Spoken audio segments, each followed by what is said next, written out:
Hey, sports fans, welcome to MFSN, the Hub's Fantasy Baseball Draft Show, Thursdays at 4 p.m. Eastern, 1 p.m. Pacific. I'm Dr. Dan Ratner, and I'm here today with Casey Vlad to the Bone Scheinvold. No Ross the Boss today. No Ross the Boss. How you doing, Dan? We're missing Ross. I'm doing great. How are you? I'm good.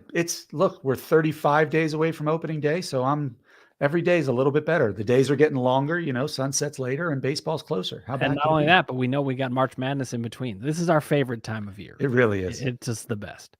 So, what are we here to talk about today? Today, we're going to talk about third base, and we're just going to get into the elite outfielders. Outfield is a big topic. So, what we figured we would do is split it up. We didn't want to just do third base all alone.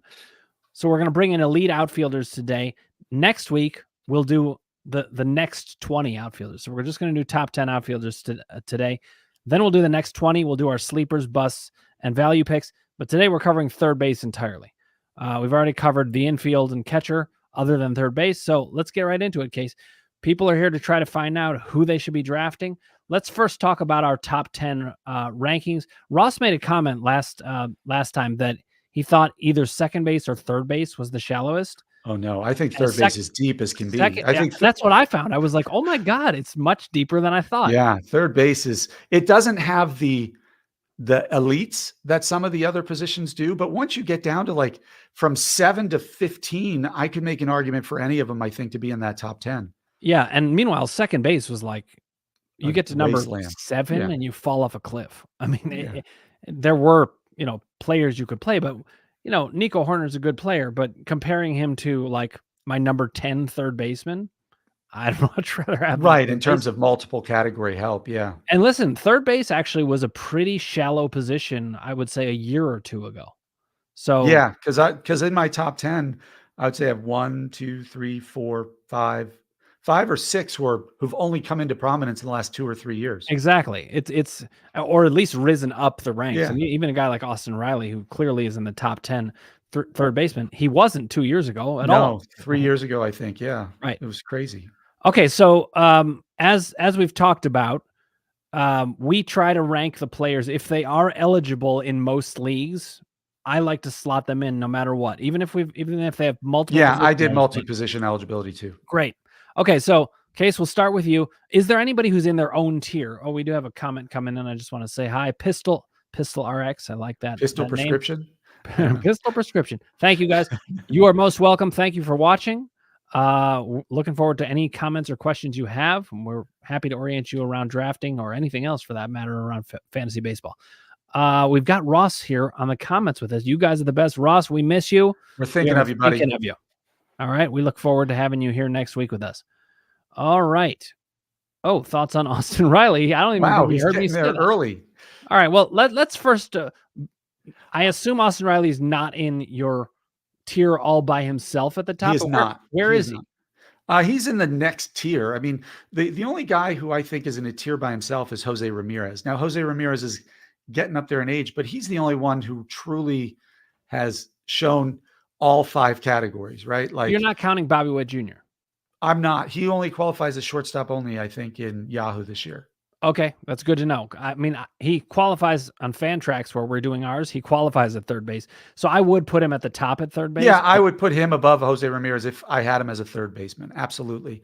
Just because of the age, and he's on the ascent, whereas Jose Ramirez is a bit on the decline. Right. But he's not the elite power of Austin Riley or some of these other hitters, but he's still going to get you 28 to 30 home runs, but he can also steal 30 bags and bat 300. That's the key right there. And it's, I mean, at a corner infield position to find that much speed puts him in a league of his own.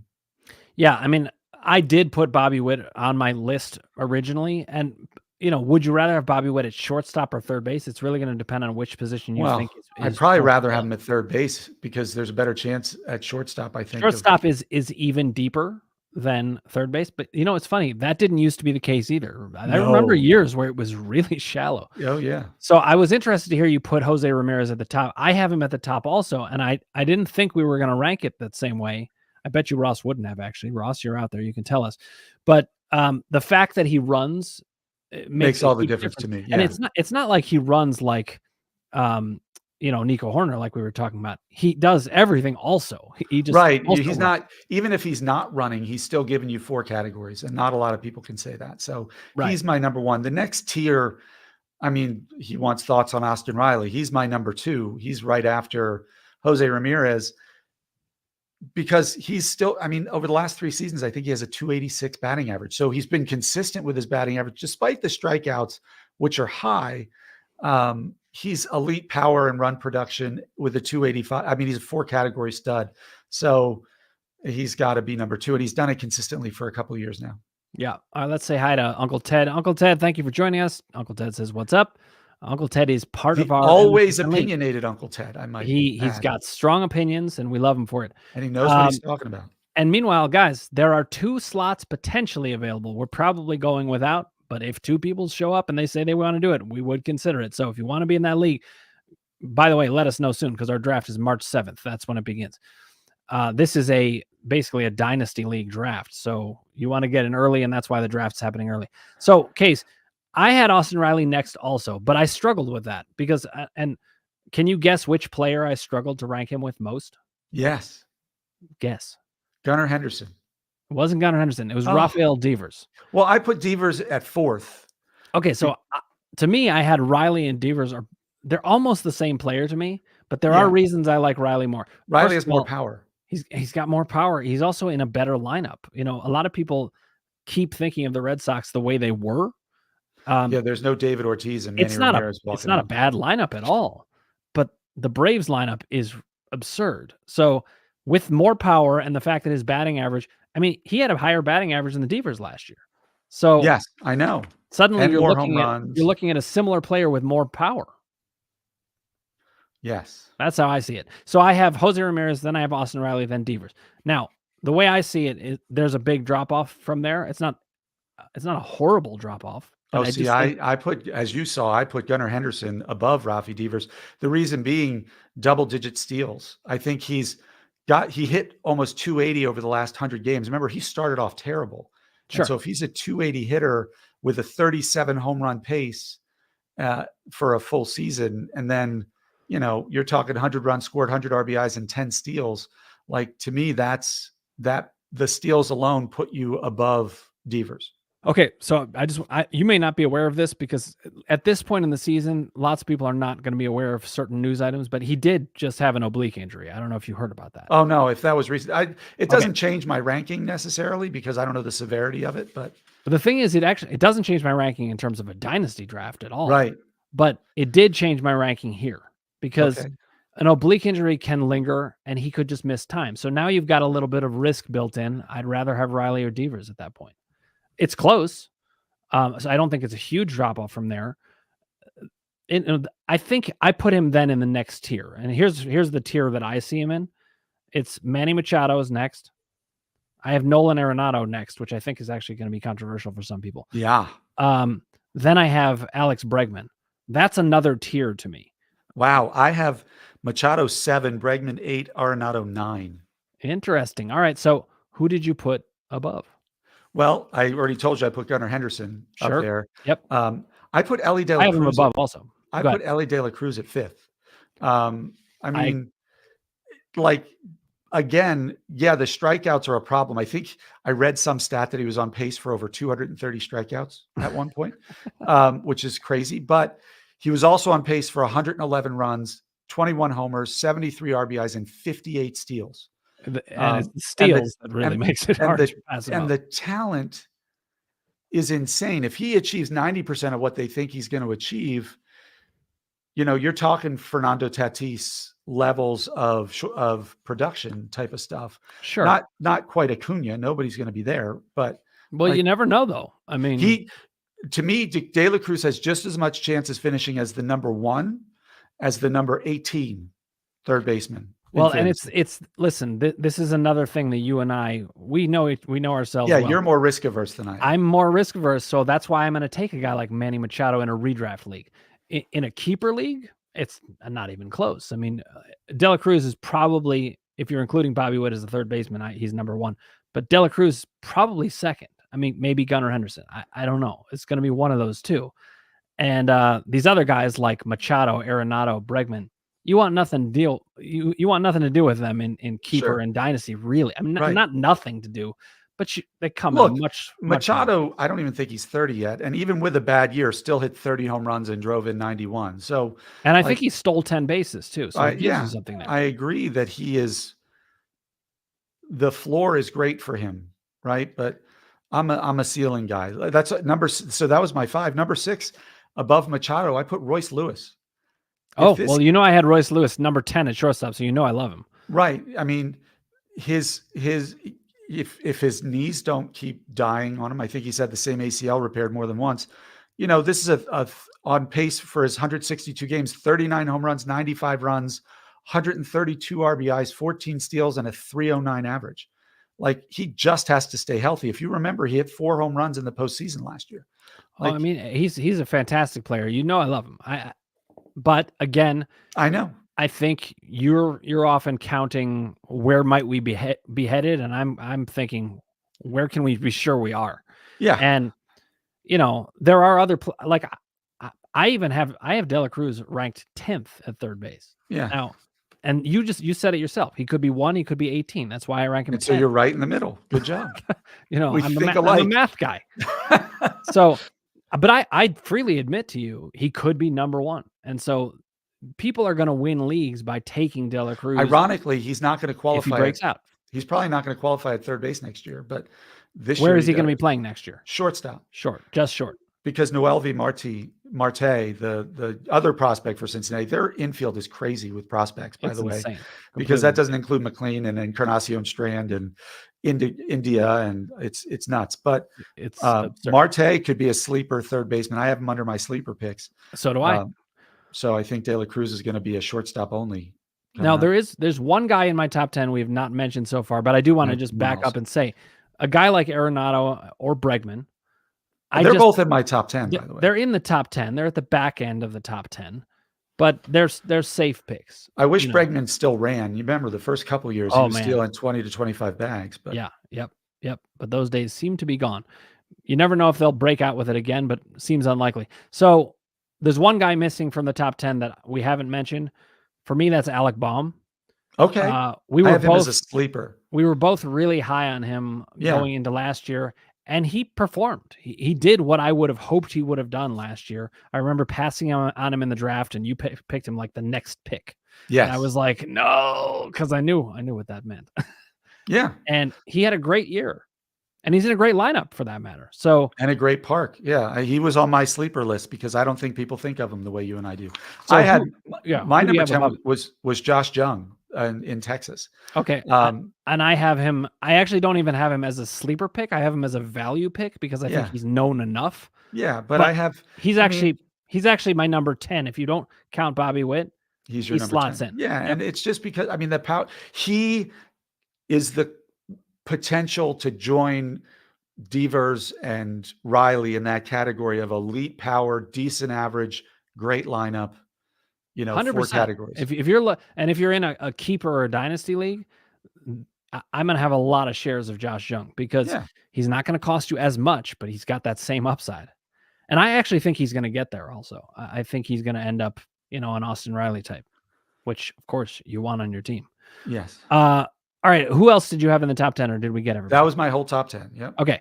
So let's move to sleepers. I tried to kind of more rigidly hold to sleepers as truly like guys that people are not really talking about.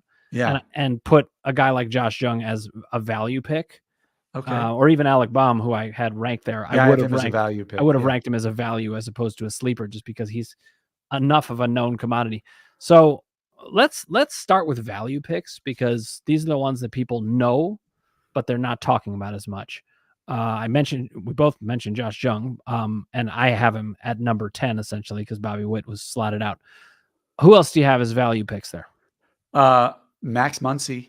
The guy's going to kill you in batting average. He's never going to hit more than 240. That's the peak for him. He is the Kyle Schwarber of he's different than Kyle Schwarber because he drives and runs. They both hit 35 to 45 home runs, but it feels like Schwarber does it only driving in 75 runs. Well, Schwarber, I think, had over 100 RBIs last year and 100 runs.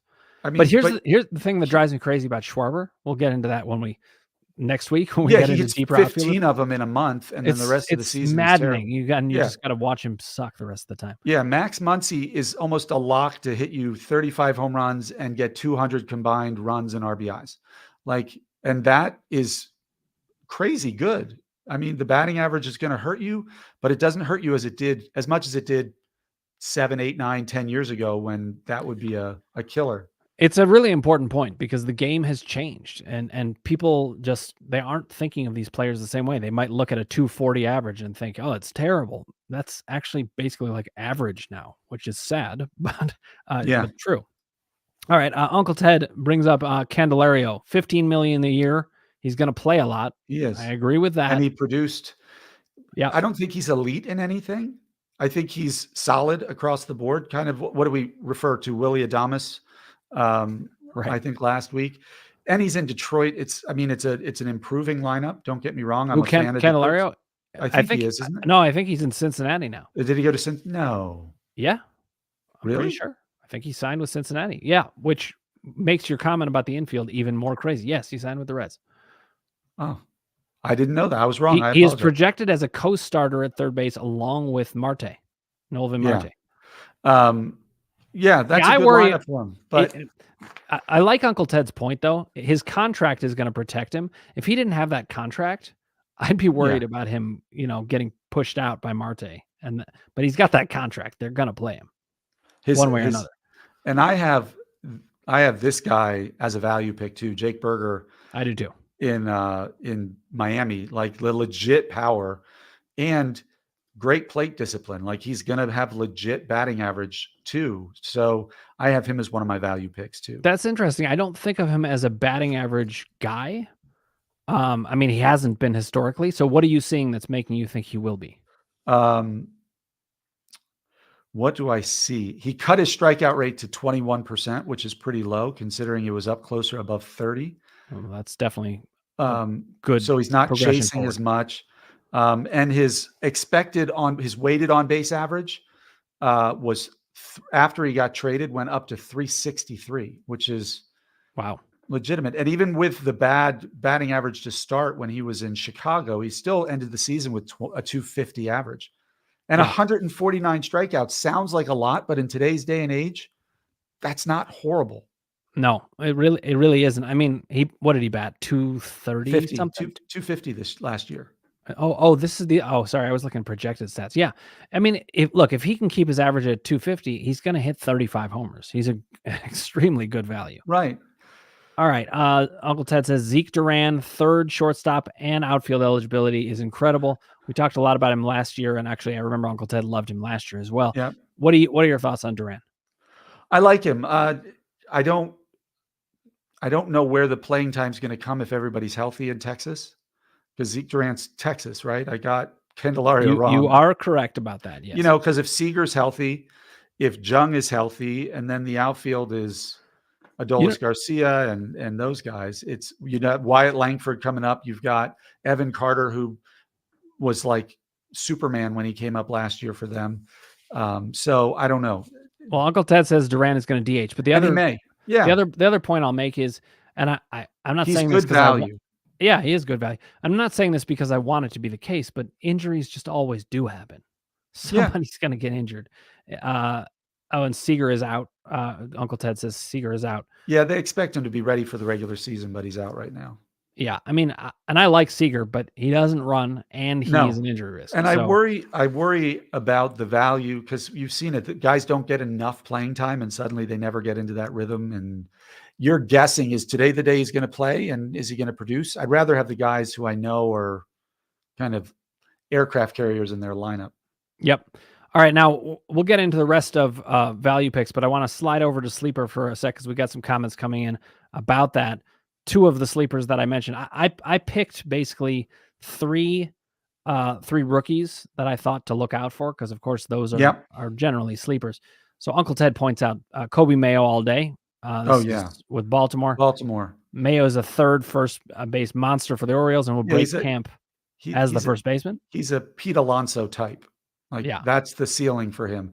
I don't think he's going to be much more than a 240, 250 hitter ever, but the potential's there for just bombs. Right. And, at your corner infield spots, And that's what how you're good looking of for an because they almost never run. and how good of a lineup is Baltimore right now? Like, wouldn't It's you want to be in part of that? Yeah. that seems like a lot of fun.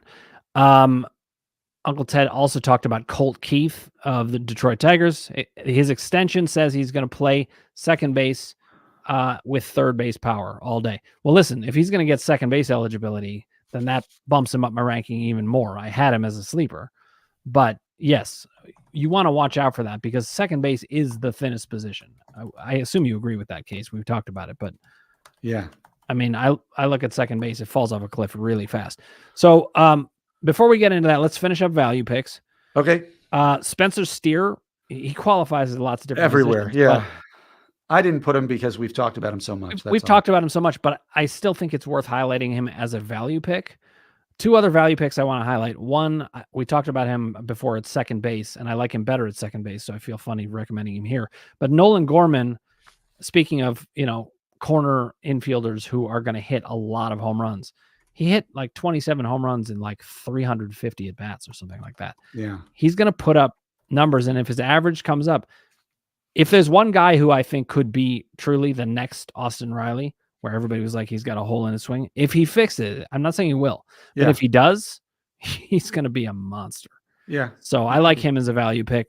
I'm going to mention one other that's going to totally make a lot of people laugh because nobody's going to draft this guy, and he will be on your wire a lot of the time. But I'm just saying he's a value pick even off the wire, which is Wilmer Flores of San Francisco. Yeah, I didn't think about him because San Francisco hasn't produced a power hitter since Barry Bonds, but he puts up decent numbers, and you might need a guy like that on your bench. I don't want to be starting Wilmer Flores. Don't get me wrong, but his average draft position is like 350, and his numbers are actually pretty good and have been for a while. Plus, he's got position eligibility. So I just wanted to mention that. Any other value picks that you want to get in? Value / sleeper, is that what? I mean, I had Alec Bohm on that list. Sure. I had Nolan Gorman. I had Jake Berger. I had Max Muncy. I put Noelvi Marte in there. I think yep, I had him too because the upside is crazy. And then I had Ke'Bryan Hayes as a sleeper. So did I. Because like the same list. He started to elevate the ball at the end of last year, and if he can elevate, and he the ball, runs. His exit velocity was great. He becomes a 5 category type of third baseman. Exactly. And there just aren't many of those. So he could easily finish in the top 5. He just has to hit 25 home runs and stay healthy. Like if he does that, he's a top 5 third baseman.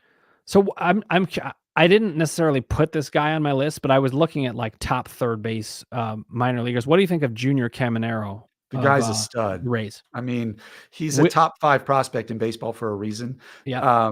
He's legit power. He's a legit batting average guy too. He's not going to run. He's going to be in that Austin Riley, Pete Alonso type of mold. I love him. I would certainly look for him in Dynasty. I'd even throw a middle late round pick on him in fantasy because Tampa Bay has a way of fitting everybody into meaningful at bats and really getting the best out of people. And for them to call him up last year when he was only 19, which is unlike the way Tampa Bay does things, they're much more conservative with their prospects, shows you what they think of this kid. And I just think he's a stud. The other guy who I talked about Kobe Mayo. We talked about Kobe Mayo. We talked about Colt Keith. But this is an older prospect, but Michael Busch in Chicago is a really good hitter who's had good exit velocities. He struggled with LA, but then he got traded to the Cubs, which was great for him. He's going to slot in to play third and first for them. And, his metrics, the underlying metrics suggest he's going to have decent power. He's got good plate discipline, so the average should be there. So he's a very late round flyer too. All right, Case, you're more of a prospect guy than me. So talk about Brady House. I'm not as familiar with Brady House. I mean, I could look him up. Even Casey's not as familiar with Brady House. So Uncle Ted, you're digging deep. I like it. Yep. Now listen, we could be totally wrong. Uncle Ted could be shaking his head and thinking, how do you not know Brady House? But he's not really been on my radar. So look him up. While you're doing that, Casey, I'm going to mention one other sleeper. And, we talked about a lot of young players, which that's one type of sleeper. Ke'Bryan Hayes is a young player, right? But at the same time, he's not the same kind of young player. We've gotten a good look at him. One guy that surprised me, though, and this is one of those guys where I'm like, you know what? Take a look at the numbers and don't get stuck in your prejudice. For some reason, I looked at Isaac Paredes of Tampa Bay, And I was my initial thought was, no, he's nothing. He's a journeyman or something. He's 25 years old, 24 years old. Yeah, the problem with him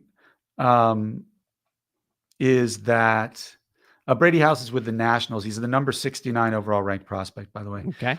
Uncle Ted says they're stacked. They are stacked. They have, I mean, their two biggest prospects are Dylan Cruz and what's the two outfielders, Dylan Cruz and James Wood. James Wood is like, oh yeah, James Wood. James Wood is Aaron Judge's like clone. He's 6'7" power hitter. But this dynasty draft is going to be fun. Oh, it's going to be crazy. I forget what we were talking about before you said that. You had asked me about.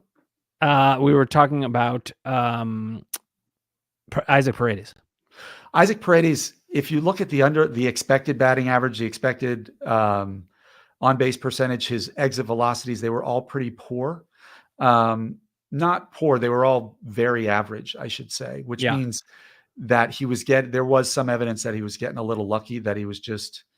It could be, but the Rays, they just seem to find these players. So I just see him as a sleeper because nobody's talking about him, and he would be a back end guy to pick who, if you catch lightning in a bottle, is going to be very helpful for you.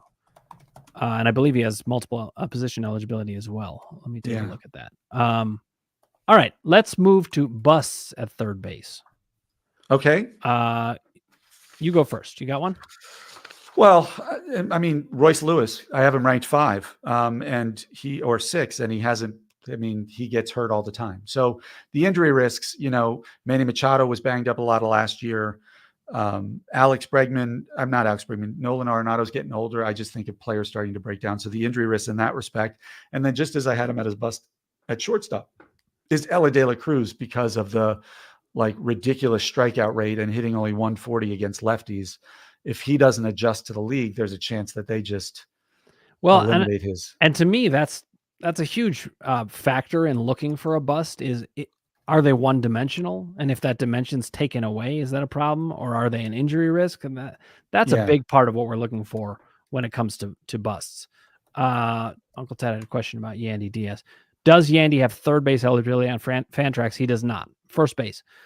We had I think you were there for this, Uncle Ted, but we talked about him. Casey had him as a sleeper, and I had him as a bust. So, it really depends on whether he keeps up that the elevation on his swings. But I'm betting he won't. Uncle Ted highlights Michael Garcia, shortstop and third base, is a straight sleeper and perfect middle infielder in NFBC leagues. What is NFBC? Do you know?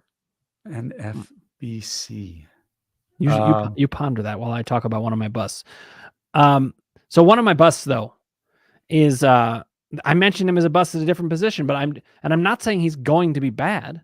He could be great. In fact, he could completely prove me wrong. But a guy like Ha-Seong Kim, he plays in a deep lineup. Oh, it's best ball. Oh, best ball. Okay. That's a good point. Thank you for that, Uncle Ted. So Ha-Seong Kim, though, if he stops running, if he pulls a hamstring, and I know everybody says, oh, but it could be if about anybody. Yes, that's true. But when you're talking about a one-dimensional player and they get injured in that way, they evaporate. If a guy like Bobby Witt Jr. has a bit of a hamstring injury, he's still going to be putting up numbers, or Jose Ramirez. Sure. So, Ha-Seong Kim could disappear. Meanwhile, he's been waiver wire material every year until last year. Yep. So, me, I don't love that with a low trend. Yeah, and San Diego is such a team in flux, it feels like right now. It's hard to, feel confident about anybody there. Yeah, and meanwhile, Kim is how old? He is 28, so he's not that old, but he's, in baseball terms, he's getting up there. And all I mean by that is it would be easy for them to call up a prospect and just replace him, and he doesn't have that contract. So, yeah. Okay, NFBC is being talked about again. NFBC main event is the Fantasy Baseball Championship of all championships, $200K winner. Well, you can see, Uncle Ted, that Casey and I have not progressed to that level. Yeah, I don't. Maybe you have. I am not risk averse, but I am also not that willing to wager what it would take. I am willing to win $200,000 though. That's true. Willing. That's okay. I'll do that. One other bust that I had, I don't even know if this counts as a bust because I don't even know if people are really talking about him, but he was a bust of mine from last year. Brandon Drury. I don't think people are talking about him. Yeah. So, okay, we don't even need to talk about him. I'll say instead then another bust possibility is Max Muncy, just because the Yeah. batting average hurts. He's had the elbow problem in the past. Right. And it's a deep lineup. If he's struggling, I could see them maybe sitting him. Do I think he actually is going to be a bust? No, but is he going to be on a lot of my teams? No, but No, he's got to be tempered expectation type of guy. for sure. And is he going to be on my teams? I highly doubt it. A guy like that, or Kyle Schwarber for that matter, when we get to outfield, Yeah. it's so frustrating. You can Kyle Schwarber to me is the type of player you trade for at the deadline if your average is already set, because in rotisserie by August your average isn't going to flux much at all. Well, not only that, but player. he's always a slow starter, so his price is going to come down. Right. And so don't pay but the you price trade for him in August and you have a chance of getting 15 home runs in the last 6 weeks of the season. So we somehow shifted into deep outfielder busts before even getting to the top 10, just by talking about Kyle Schwarber. Sometimes that's the way conversation goes. But Max Muncy is similar. That's true. I won't have him early at all in any of my drafts, really. Oh, this is interesting. Go ahead. We'll get to this. But I'll look for him at the trade deadline if the team who has him isn't really in it. I think that's the way to go with player like Muncy or Schwarber. Now, Uncle Ted says this is interesting. I'll take both Devers and Riley on the turn in a 10 to 12 team all day. Wow. I don't think I would do that. Not because they're not good players. Because it would tie up your utility spot. Unless you're in a league, some leagues have all the infield spots plus a middle infielder and a corner infielder. If you have that makeup in your squad, then absolutely that's smart. But you have zero speed in your first 2 rounds. Right. And I don't want to come out of the first 2 rounds with no speed, especially not at the same position. I mean, they're certainly both players worthy of being taken there. But hey, it's great. There's all kinds of different strategies you can run. All right. Let's go to our elite outfielders. We're going to do mostly we'll do outfielders next week, or we're going to do sleepers, busts, and value picks, and we're going to do 20 other outfielders. We're just going to outfield is so top heavy because there's so many of them. Because most teams start at least 3, right? Yeah. So I just felt like the top 10 it's not as interesting. We're going to have probably the same. I would guess we have 8 of them should be the same. Probably. But the question is, what's different? So I have Acuna at the top in his own tier. I mean, yeah, I don't think anybody can argue that he's 23 years old, I think too, on top of it. So it's not like we're talking about Aaron Judge, who's approaching 31 or 32 and did it. No, and here's the thing, Case. If the next tier is completely ridiculous. I know. They're all amazing. And yet Acuna is that much better that he's in his own tier, as far as I'm concerned. I assume you feel the same way about him in his own tier. I mean, it was interesting. Last year, Ross and I did a bold prediction show before the season started. And I predicted him to go 50-50. And everybody's like, you're nuts. And I think he went like 40-something, 80. Right? Yes. Which I would have taken better than 50-50, by the way. For sure. I mean, it was a completely insane season. I mean, I don't know when the last time was that a player stole that many bases. I'm trying to even remember. I mean, it used to, like when we were growing up and then Ricky Henderson was in the league and Vince Coleman, that would happen every year, but then it stopped for a long time. I mean, I kind of checked out of baseball uncharacteristically because I'm writing a book and other things, but like, I did not realize people were stealing bases at that level. And I looked and I was like, what the hell just happened? It's another world. Why is it happening? Do you know? Why? Well, part of it is they made changes to the game last year to make it easier to steal bases. The bases are 4 inches longer, like 4 inches larger. I think they said they were going to crack down on the pickoff moves. The slide step was becoming would be more likely to be a balk. So there was a lot of little subtle changes that just made it easier to run. Yeah. I mean, I remember talking about that and whether that was going to make a big difference. Well, if you look at the stats, oh my gosh, yeah, it's incredible. Okay, Uncle Ted points out, or he's making the observation himself, Trout will have a career year under Ron Washington. Josh Hamilton did, Acuna did. Now Wash has Trout. Game on. I hope you're right, because somebody traded him to me last year in a different league. Oh yeah, except that we're both out of that. I know, so but whatever. Matter. But then you can rub it in anyway. Trout's issue is his back. Like his issue isn't his ability. He needs my help. He needs Dr. Dan. He does. And Uncle Ted pointed out the pitch clock. Yes, the pitch clock also Pitch helped clock. Oh, because good point.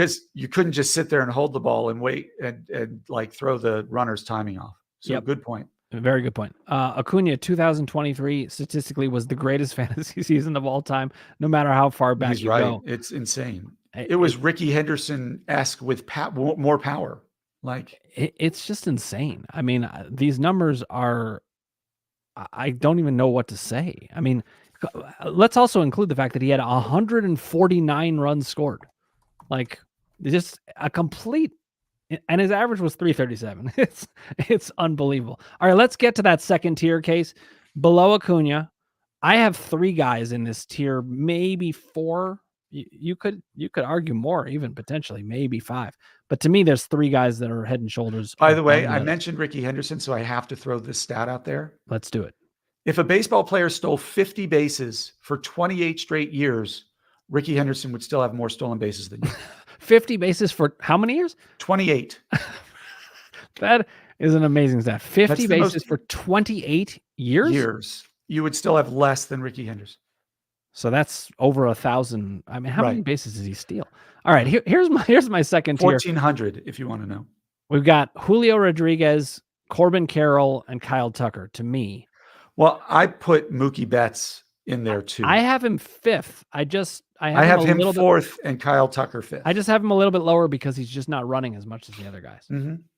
That's the only reason. No, I agree that. I mean, you could. I nearly. Put he Carroll, should be in the same tier. Yeah, that's what I meant. Yeah. Yeah. So what was your order though? Acuna, Rodriguez, Carroll, Betts, Tucker. Okay, I just have Tucker and Betts switched, but we have the same other than that. Who do you have at number 6? Fernando Tatis. Okay, I have him at 7. I just think healthy, like he's elite, and I think he's good. I think he does everything. These are all 5. The first 7 guys I have are 5 category. Judge. Actually, I have Judge at 7.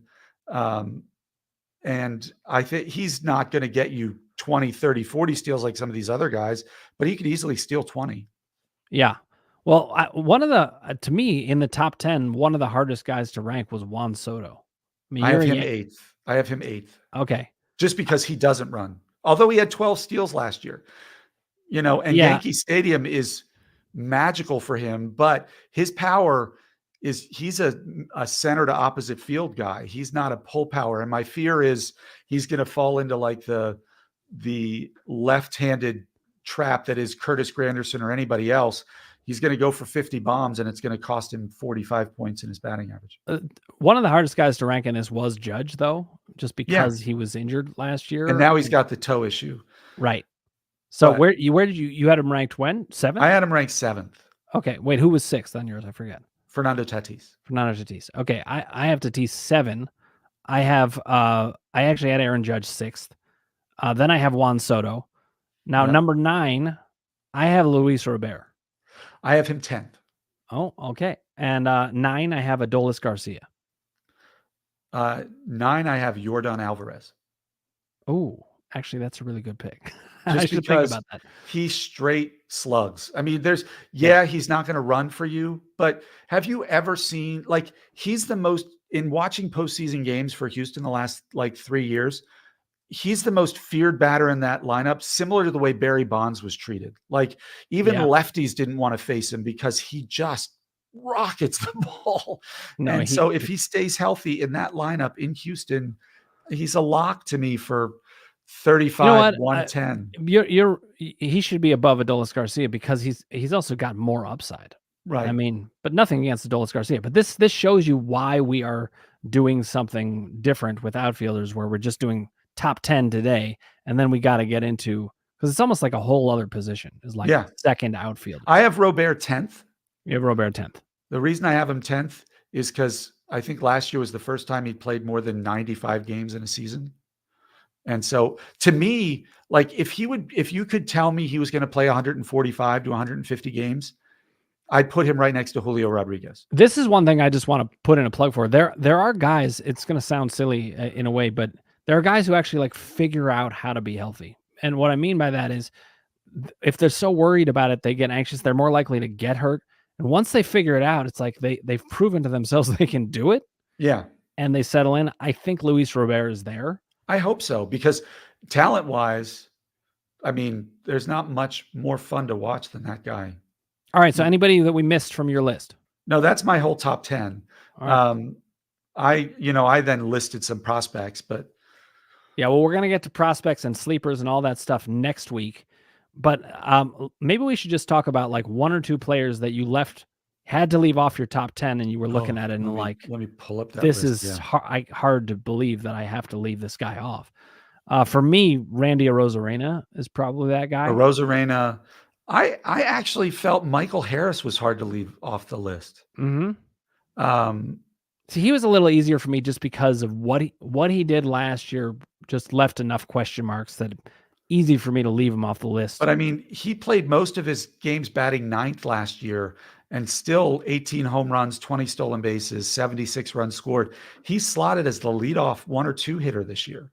Yeah. And I mean, you give him the pitches he's going to hit with Acuna, Olsen, Riley, the 3 behind him, like they might as well let him play T-ball because they're not going to want to pitch around him. It's true. And these guys, this is what I love about outfield, though. You look and Mike at Trout, honestly, I had a hard time leaving off the top 10 just because it's Mike freaking Trout. When's the last time you and I have talked about top 10 outfielders in the last decade where Bryce Harper and Mike Trout were not on the list? It's really true. And like, I didn't even really think about them. By the way, this is funny. Look at this. This is my wife. She's not saying hi, actually. It's my daughter, and she calls me Dida. So, Alia, good to see you. Thank you for joining me here. It's a pleasure. We're actually about to wrap up the show, but I'm glad you said hi. Good to see you. Case, anything you would add about outfielders before we get deep into it next week? There's so many good choices. Yeah. I mean, look, it's not good ironically, staff. There's a ton of deep choices, but it's not a deep position because once you get outside of that top 30, it gets a little, right? Yeah, like, no, I mean, it's going to be fun talking about value picks. Drafting, you have to try to get one of those top 10. Absolutely. And that goes back to that point about if you're picking at the turn, that's another reason I would say maybe don't take 2 third basemen because you're going to have other position requirements. There's just too much to fill, but to each his own. And I've been wrong many times in these ways. So you never know. I've looked at drafts and been like, oh, that team doesn't look that good to me. And I'm like, no, actually I had a lot of things wrong. Yeah. Yep. So it happens, but I hope we have, helped you guys.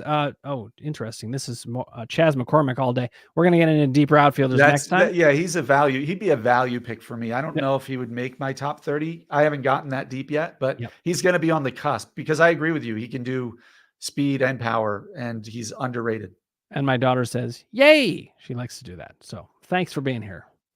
Good to see Uncle Ted's just listing off our next 10. Like he's just trying to get Carter, Jordan Walker, Nolan Jones. He wants to get into the next show. I love it, Uncle Ted. He's very into it. So guys, we will be here next week, Thursdays, 4 p.m. Eastern, 1 p.m. Pacific. Hopefully we'll have Ross the Boss back with us. We're going to talk about deep outfielders the whole time. In 2 weeks, we're going to get into starting pitching. And then, of course, we're going to deal with closers last. Why do we do that? Because those jobs always change like crazy. So it's been a pleasure, guys. Uncle Ted says, great stream, guys. Looking forward to this league. Very much love having you in the league, Uncle Ted, and love having you here with us on these shows. Thanks for the kudos here. And keep the questions coming, guys. We are set for next week, and I look forward to seeing you then. Case, it's been a pleasure.